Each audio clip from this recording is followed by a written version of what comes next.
Good afternoon. My name is Dean Pollard.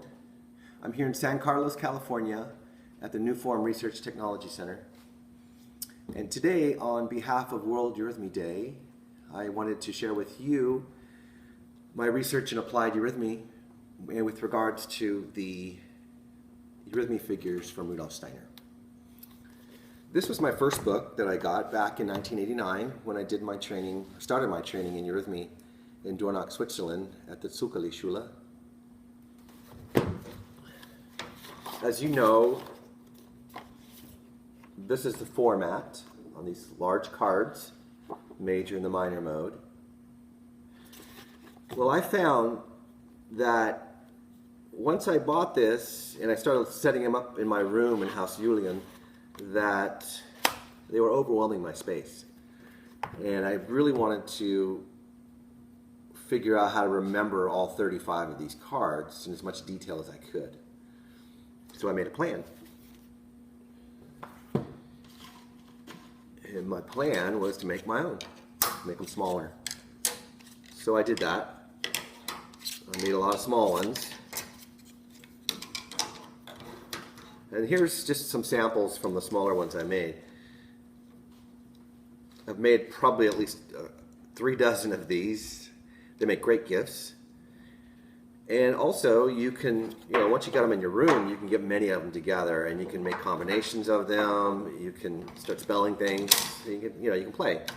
But not only that, is that the activity of making these is what sets all of these shapes, forms, textures, colors. It sets it into your will and you're feeling deeper than if you were to just intellectually memorize them.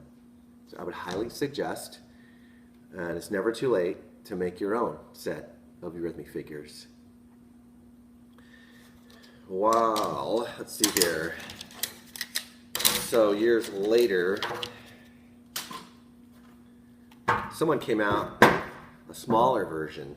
These are great. With these, you can also stack them around in your room if you were going to make the eurythmy figures.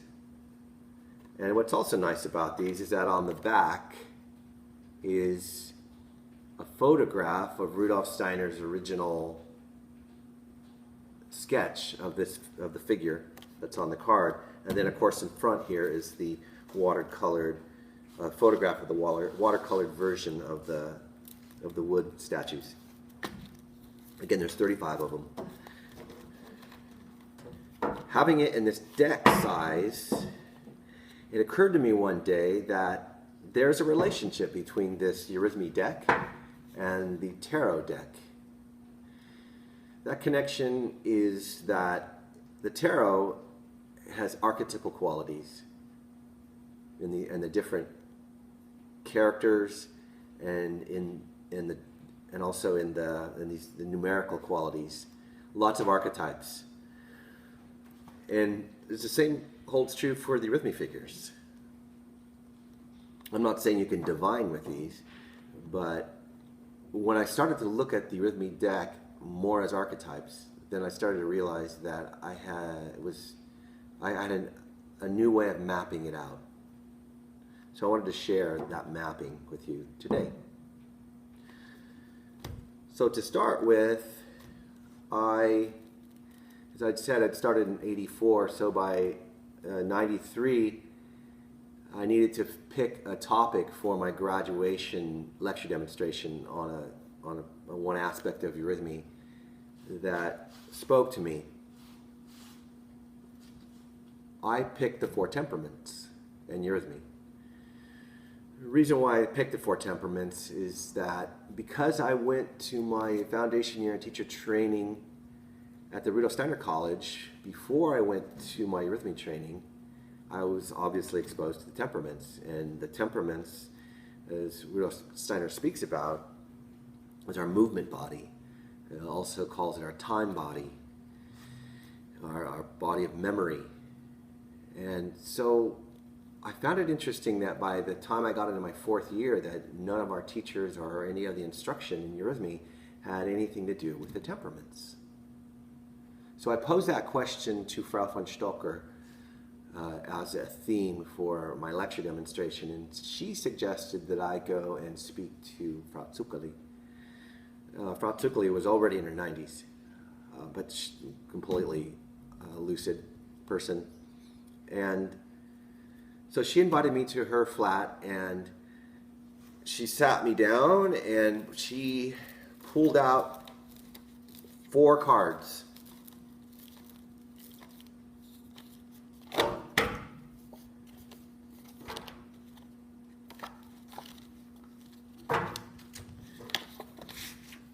And she laid them on the table and she asked me to arrange them. I came up with this arrangement, and she also herself had come to this arrangement. And as you can see, when you look at it for a little bit, you can see earth, water, air, and fire.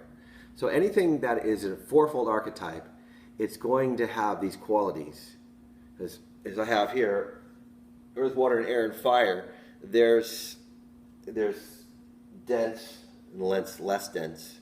There's a formative process going on here. And you have that even when you look at these cards. Everything is held in here with Andacht, Feierlichkeit. Things are lifted up, and then it comes back towards you again, and then it goes back out into the world of the fire. So you have polarities and reversals going on here. It made sense.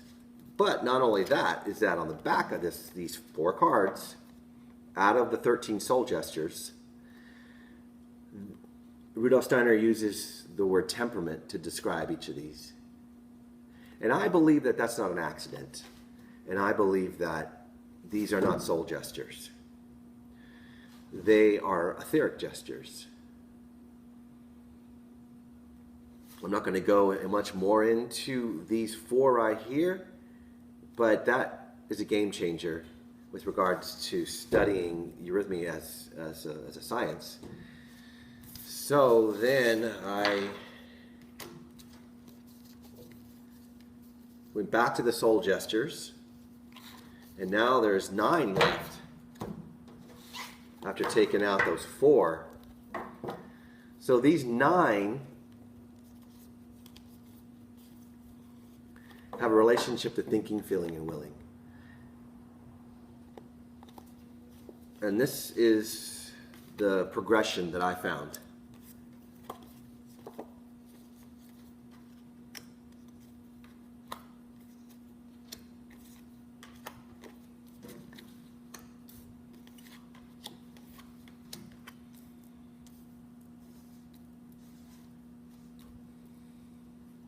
Thinking Mensch, feeling Mensch, willing Mensch.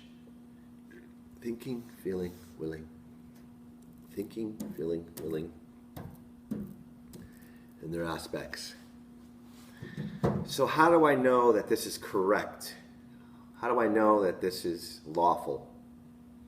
So I started with the veil. Because again, I extracted these 4.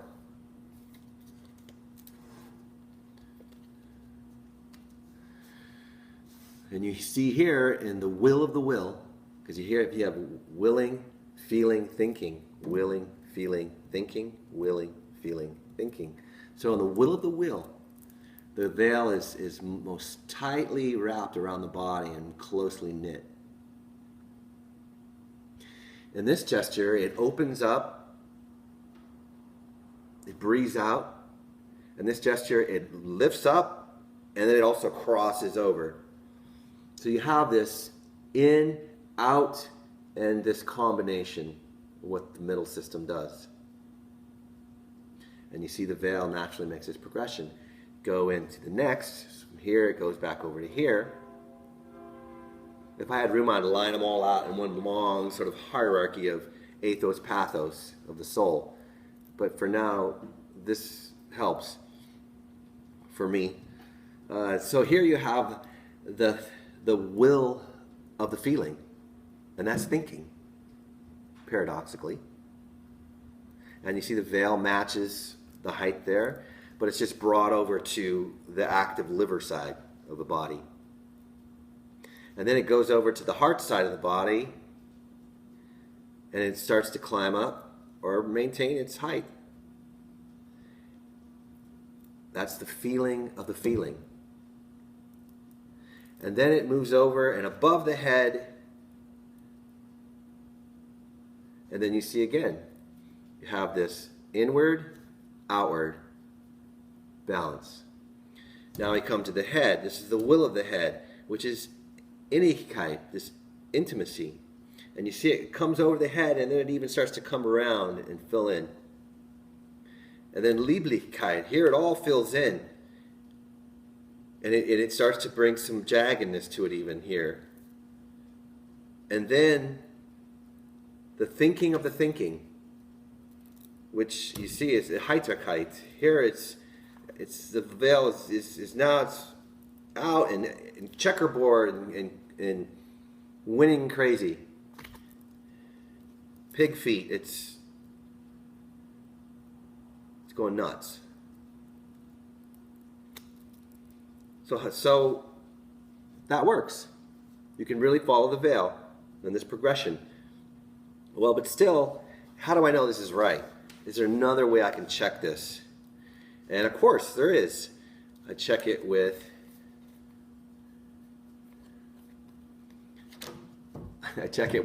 another element out of Eurythmy, and that is the head gestures. So Rudolf Steiner spoke about how if we tilt our head upwards and our gaze upwards, that would put us in a dreamy state of being. And if we tilt our head downwards and our gaze downwards and more inward like this, it would set our soul, our being, into a more thoughtful, inward situation. And we look straight ahead, this is the will. So he gives a threefold archetype for head gestures. They're not going to, anyway, so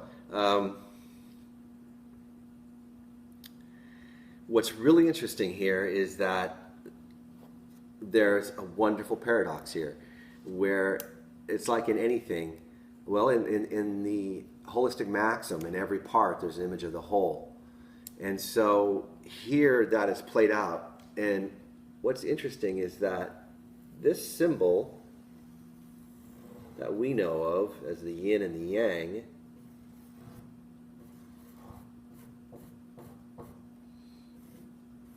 is also embedded in these Eurythmy figures, a part and whole.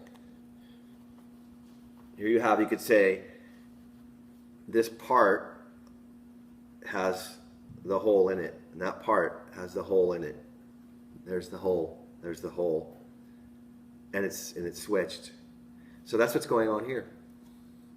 Here in the head, you look at the head gesture is down. This is the will, right? This is the will of the will. But the head, and as you know, the head is the most complete system in the body of the three, head system, rhythmic system, and limb, metabolic, procreative system. These three systems have their own archetypes. And they're all laid out here for us in these cards when you take away these four. So that head is down in a thoughtful position, even though that's the will. See, if this is the will, then that's the head in a thoughtful position. And then on this side, the opposite. This is the thinking of the will, yet the head is straight ahead, which is willing. Thinking and will, opposites. And then here in the middle, the head is looking up. Head is looking up. The head is looking up. Head is looking down, looking down, looking down, looking straight ahead, looking straight ahead, looking straight ahead.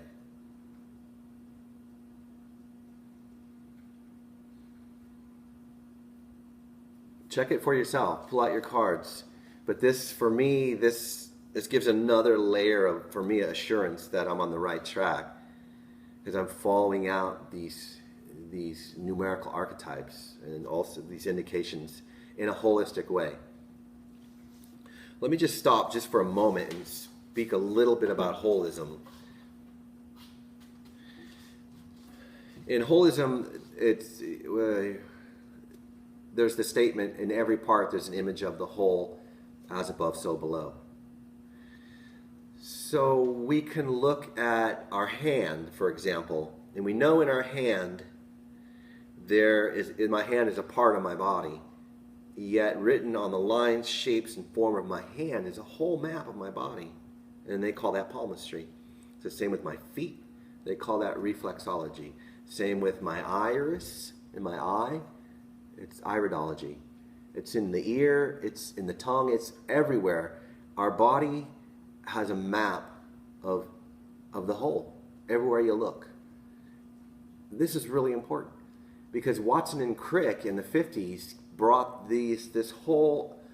all the archaic mystical arts into full circle when they found that in the smallest part of the human being, a single cell, once again, there's another map of the whole in that double helix strand of DNA.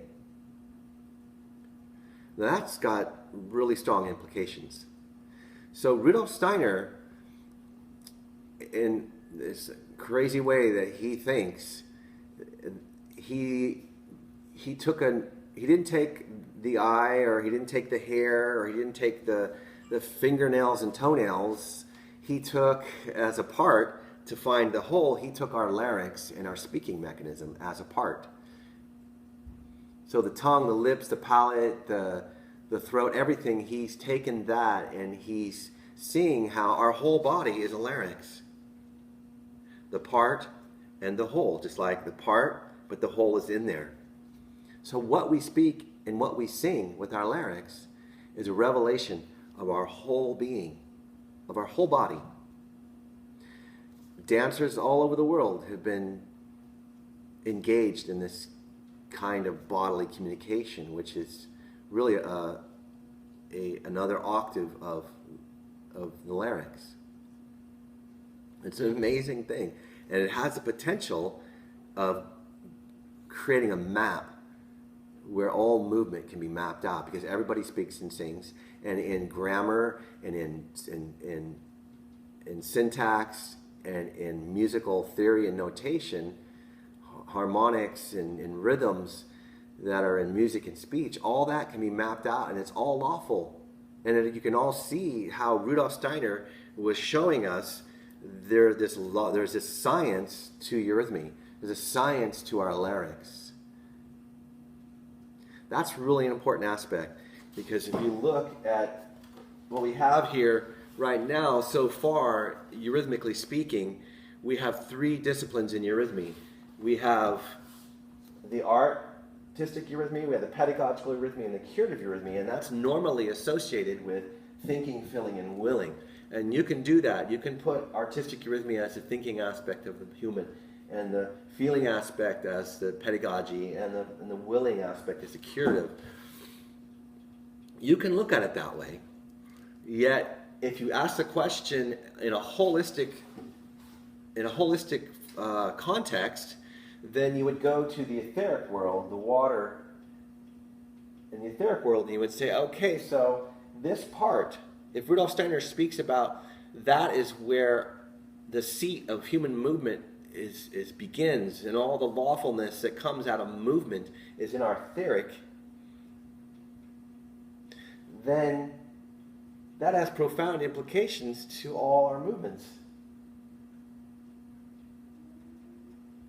So then we can ask the question, okay, so then that means there would be four qualities in the etheric world. If you're thinking holistically, that's the part. And the whole, in the context of the three elements, or the three bodies,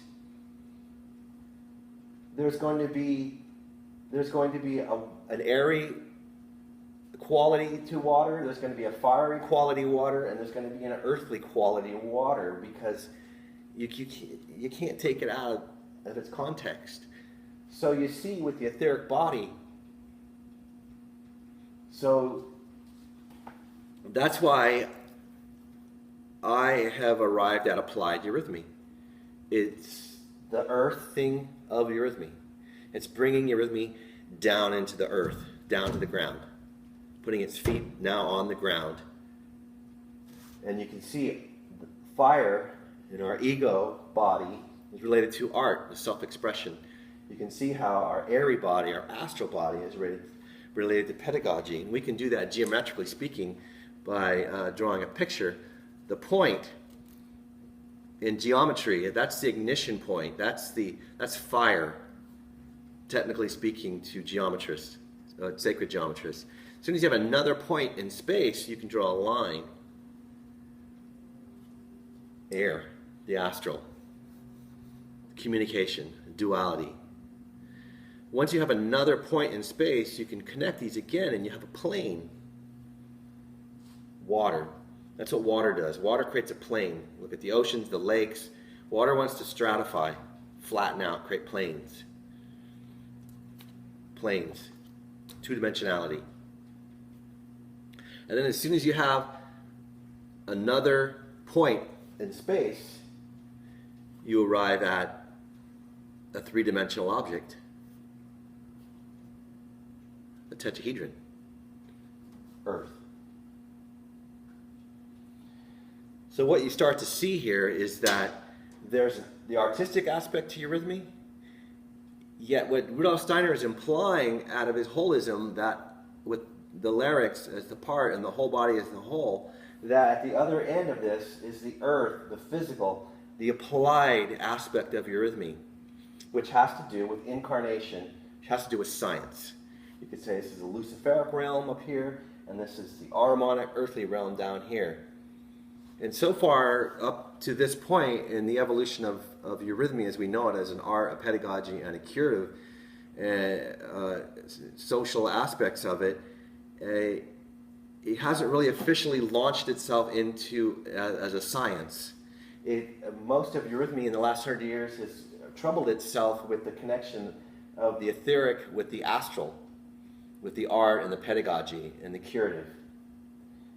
Yet if we start to understand that what Rudolf Steiner brought to us is like the Rosetta Stone of human movement, then we can start to see how we have the potential of seeing how Eurythmy is connected to all movements, all movement disciplines, all movement activities.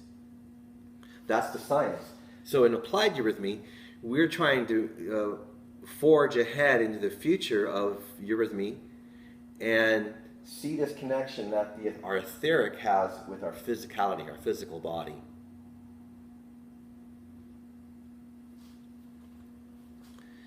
Well, that's really important because this is a map.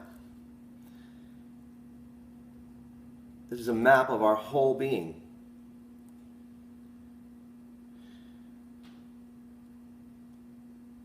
In a way, you could say that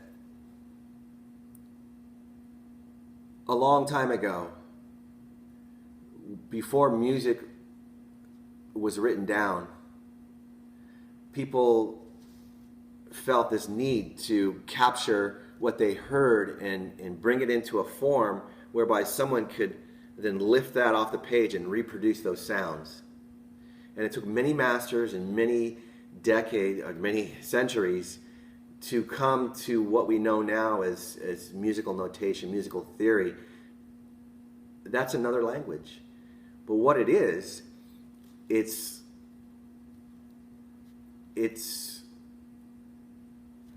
a code whereby what we hear could be reproduced by somebody else. It's a death process, really. So right up to Schoenberg, pretty much everything in the 12-tone music, and then the electronic music started coming in, there was an apex to how we write down music. So musical theory, musical notation is a map for what we hear. What Rudolf Steiner brought with these 35 Eurythmy figures is a map for what we see with our eyes in relation to movement, human movement. If you see it that way, then you see that Eurythmy is a universal language. It's not specific to anthroposophical centers because of what Rudolf Steiner implies with the larynx. When you look at the larynx as a part and the rest of our body as a whole, then you start a scientific inquiry. You're no longer working with art anymore. You're working with matter. So we have this wonderful opportunity to start to see how in our everyday life how all of these different sounds make up the composition of our movements. For example, we have the sound right, and it's done like this, but it's done also very slowly and smoothly, and there's this dialogue going on. This you can feel it. If you were to plug your nose, you couldn't make an M. It needs back pressure, and there's this shows this back pressure right there. And so you see in the discipline of Tai Chi, for example, there's an overarching carrier wave of M-ness. The all-world M is being incarnated into humanity through the discipline of Tai Chi. You see in the martial arts and the karate and kung fu and all the defensive and offensive arts, you see the ka and the ga, the strike and the block. See, that is an archetype, and that coming from that side of the universe, so to speak, is those qualities of ka and ga. And you could go around the zodiac and you could literally map out really important disciplines that have been supporting and bringing this wisdom of the revelation of our larynx and of holism to humanity. We have this incredible map. Every discipline, whether it be tap dancing, to Tai Chi, Qigong, even pole dancing, it doesn't matter what kind of movement activity it is. Whatever it is a sound aggregate. Every activity is a sound aggregate. And there's always going to be overarching sounds that are responsible for the incarnation of those, either that discipline or that activity. We have an amazing potential to now start to look with our lens and to now start to write out the symphony of whatever we see in and around us in our great world. I mean, you have to liken it to biodynamic farming in a way, is one way of looking at it. When Rudolf Steiner came up with biodynamic farming, okay, he didn't make up new fruits, new vegetables, and new animal breeds, new herbs. No, he didn't. He took what was there and he put them in a new context. And that's the same with Eurythmy. All these sounds we see here, all these gestures, there's nothing new here. They've always been here. Rudolf Steiner put them in a new context, and that context is holism. And that's our larynx and our body, the whole and the part. There's not many people who have the capacities that Rudolf Steiner had with regards to his clear vision. But one thing I do know is that he used the tools of holism to map out his clairvoyance. He chose the German language, in a sense you could say, to bring that in the German folk soul, but the mapping process that he used is holism. And we can still use, if you're not clairvoyant like Rudolf Steiner, then you can use this mapping process of holism, the part and whole, and then you can start to break this apart, and we can start to decode. Because I know Rudolf Steiner just didn't bring another dance discipline to the planet. He was reaching for something more broad-reaching. So here, back to these 9 again. So now you're seeing maybe a little bit more where I'm coming from with regards to how holism, when we apply the Eurythmy elements to our day-to-day life, we can start to see it. It's a universal code. Now, what's interesting I'm going to just finish off with these 9 here. You can see how you could put these at either end here, and this diagonal right here. This diagonal, you see, you have crying and laughing.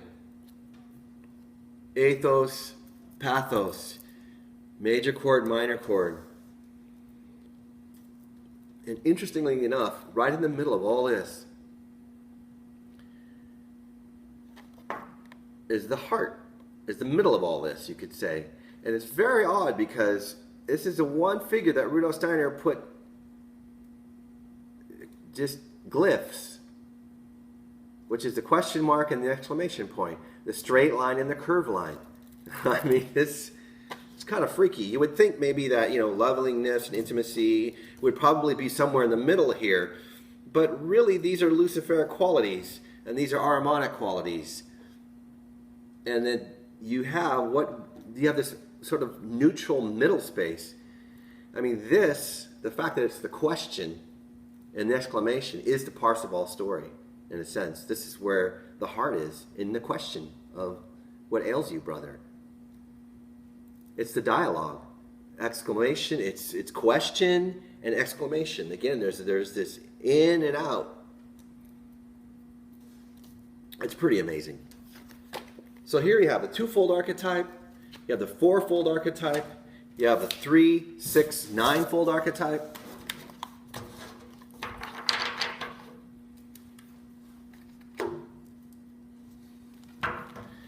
So now we're going to look at the 5-fold archetype. And this is exciting. I found this out years ago, and it's been really helpful in a lot of my older lessons I used to give at the training center down in Southern California. So I lay this out in this way. A, E, O, U. 5-fold archetype. So apparently all languages on our planet share these pure vowel sounds.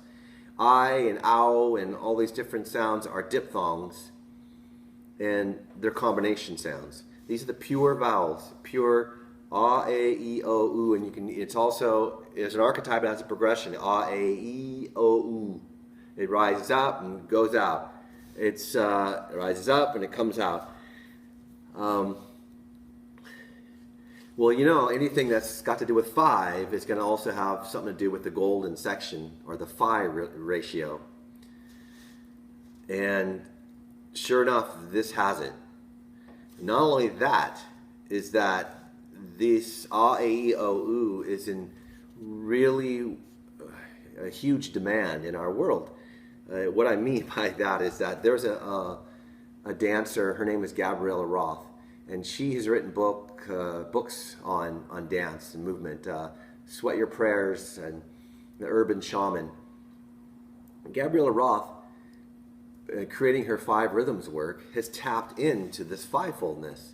And if you read through her book, especially Sweat Your Prayers, you may as well be reading through Steiner's description of the 5 vowels. It's eerily uncanny. It's amazing. The 5 rhythms are flowing, staccato, chaos, lyrical, and stillness. But what's amazing is that Rudolf Steiner talks about this aw sound is related to Venus, and Gabriella Roth talks about this as the whole divine feminine aspect, the flowing, the receptivity, the openness, awe. A, Rudolf Steiner equates that to the Mars, planet Mars, the forces that come from Mars, and aggression. And sure enough, Gabrielle Roth points to that as the masculine, staccato. And then Rudolf Steiner speaks about the E as being this mercurial sound. It's the heights and the depths. This is the reaching, the heights and the depths, the heights and the depths. This is a high point too. Reaches a high point and it sloughs off. And what's amazing here is that Gabriella Roth talks about this as the chaos rhythm. She says when the masculine and the feminine get together, it creates this ecstatic dance to where she equates it to the process of lovemaking, where you have this climax, and then so you have slow to build up and fast to build down. There's a time element to it. A, E, O, U. She calls that chaos. Well, oddly enough, in Rudolf Steiner's concordances, those who understand Eurythmy, is that he gave interval indications for the different vowel and diphthong sounds. For the E sound, Rudolf Steiner characterized the E concordance as the mood of the seventh. So the seventh interval is this uneasy, teetering, sittering interval that wants resolution. And that's exactly what the E is. It's the heights and the depths. It's when you're the most yourself or the least yourself, all in one moment. It reaches a climax, and then I think Rudolf Steiner talks about the next sound as the O sound, which is the Jupiter sound. This he calls working wisdom. And Rudolf Steiner actually talks about that as egoism, this E. And so this rhythm, Gabriela Roth describes it as flowing. I mean, as lyrical.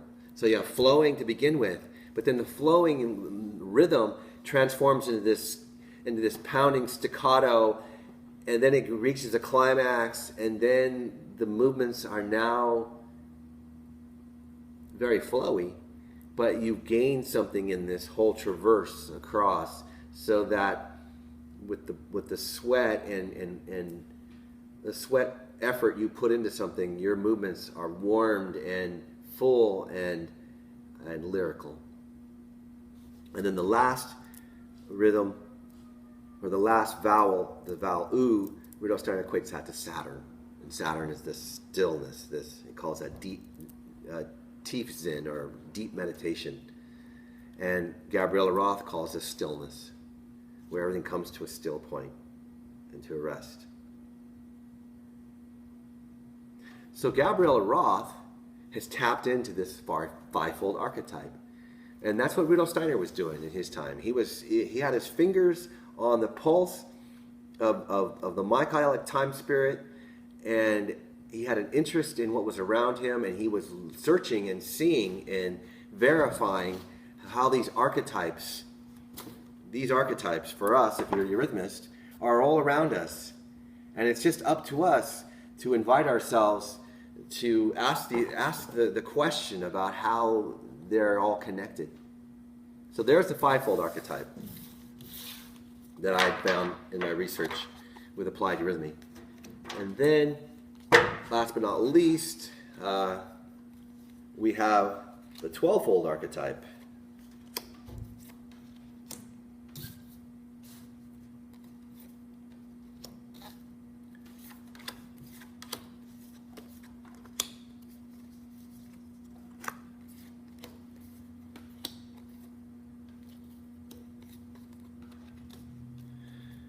So, those who are familiar with Eurythmy, Rudolf Steiner turns the zodiac around. So we have Aries, but we go up here to Taurus and around the whole circle. So I'm just going to describe to you what I found with this triad. You can break this zodiac into four triads. 3 by 4 is 12. So this triad, this equilateral triangle, we're going to look at that right now.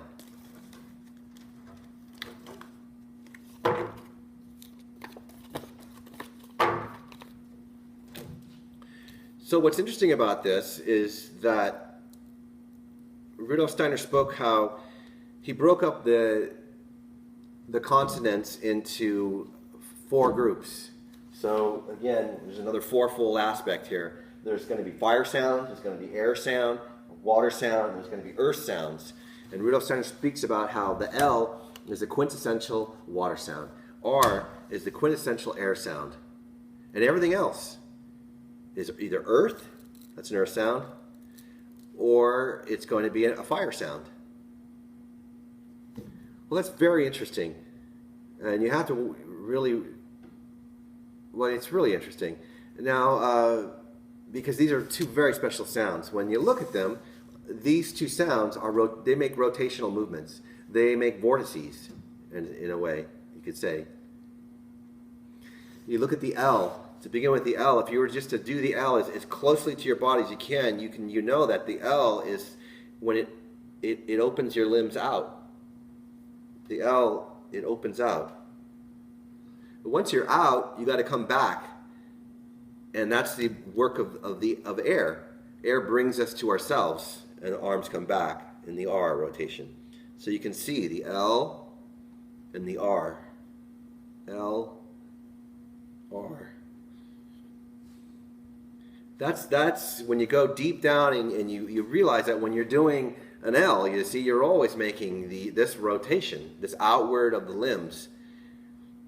These two are closely connected, so even though you're doing that L and it's out, at the very end of that L, there's a little R that comes back in to bring it back to, but this is predominantly an L.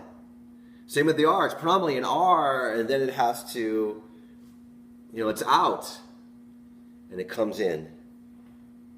It's got to get back out, you see, to come back in. It's got to get that L back out there, but it's predominantly an R.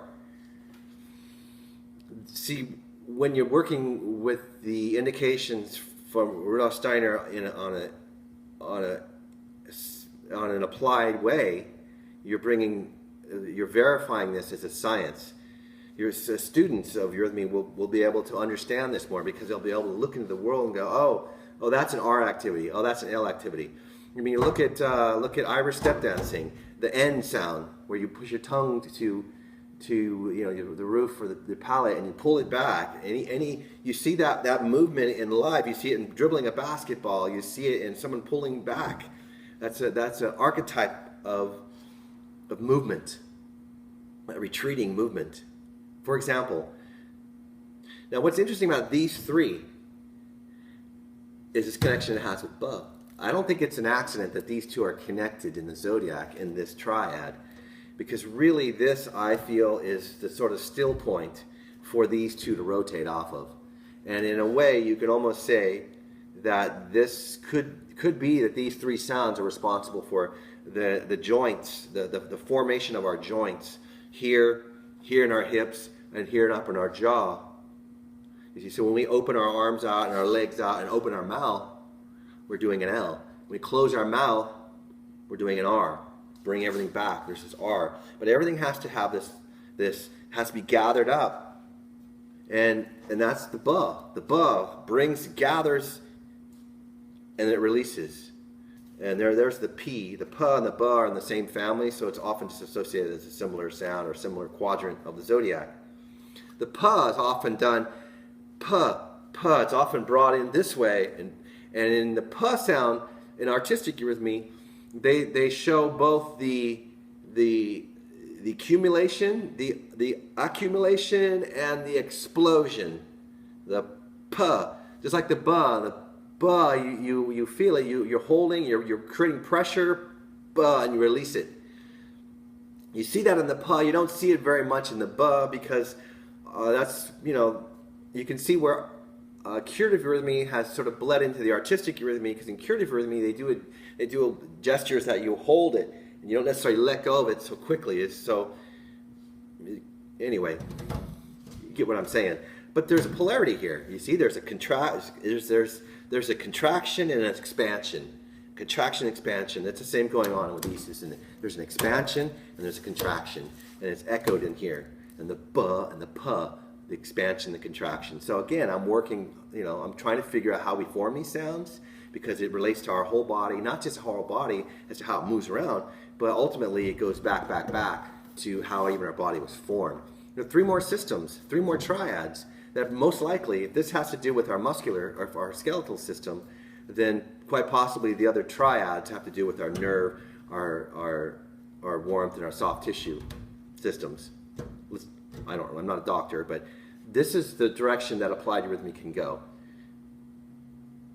And we can start to get people on board with seeing how eurythmy is,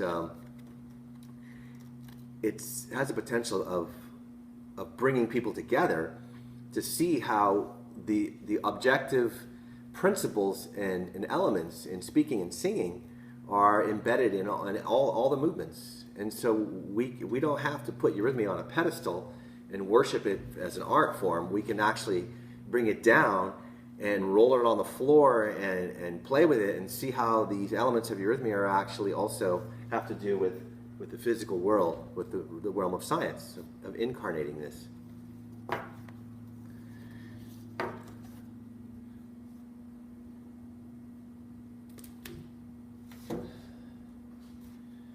I think that's about it. um,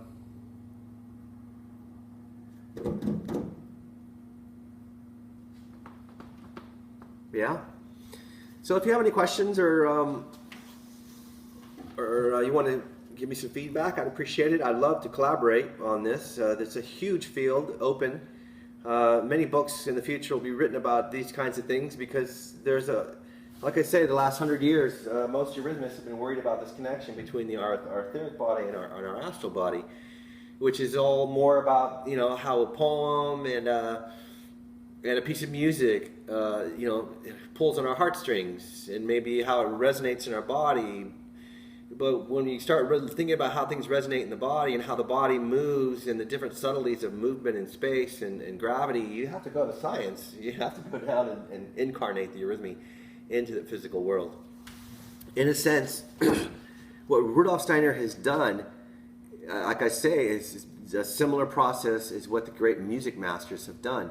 They brought this code, and that's a death process. When you bring something into matter and you write it down, you're basically killing it.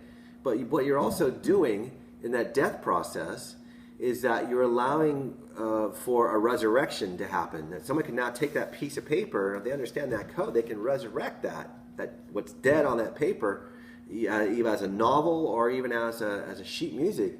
It can be re-rendered. And that's what we have potential with eurythmy as a code, as a map to human movement. We can now re-render this. That's exciting. So anyway, yeah, you can. That's my email address. You can always shoot me a line there. And thanks again for this opportunity, World Eurythmy Day, and take care. Cheers.